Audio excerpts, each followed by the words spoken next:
To Sea, A Voyage of Discovery. Story by Jeff Hendricks. Illustrations by Margaret Lindmark. Chapter 1. The Journey Begins. From the Journal of Juan de Zubileta, September 20th, 1519. The day I have waited for has finally arrived. After spending 5 weeks in port, stocking up on supplies and making final plans, we set sail today. Our fleet of 5 magnificent sailing ships begins a voyage to discover a route to the Spice Islands. If we are successful, we will bring glory to King Charles and our great country of Spain.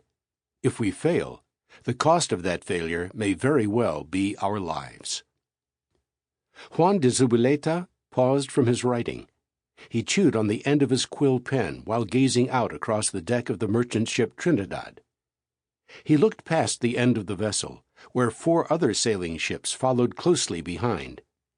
Beyond the small fleet of ships, Juan could scarcely make out the distant shoreline of Spain.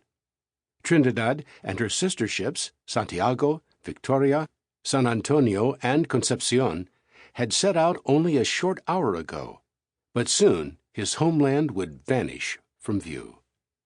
Juan was barely in his teens, a boy on a ship full of experienced sailors.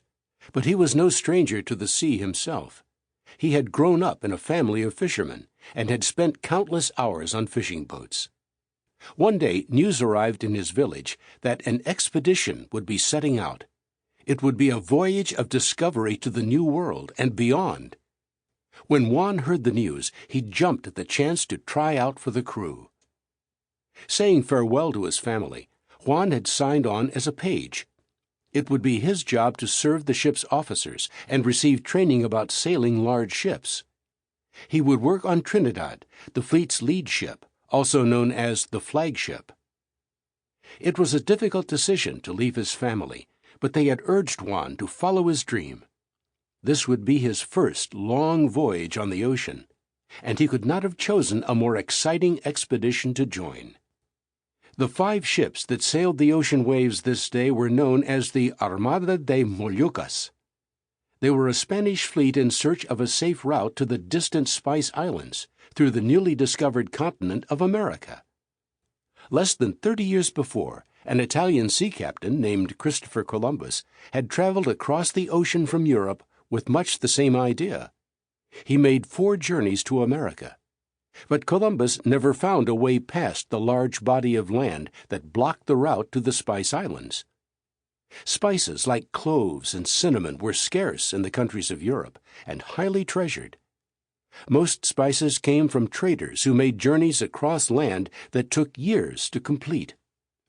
The only other known route was to sail around the southern tip of Africa and into the Far East.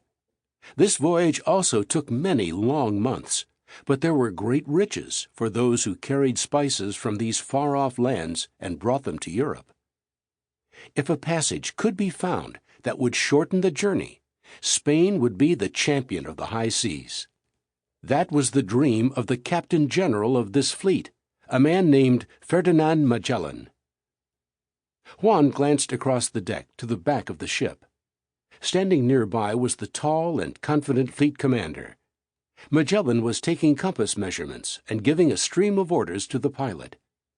Pleased with the fleet's progress, Magellan rolled up his charts, then went downstairs to his captain's. Sample complete. Ready to continue?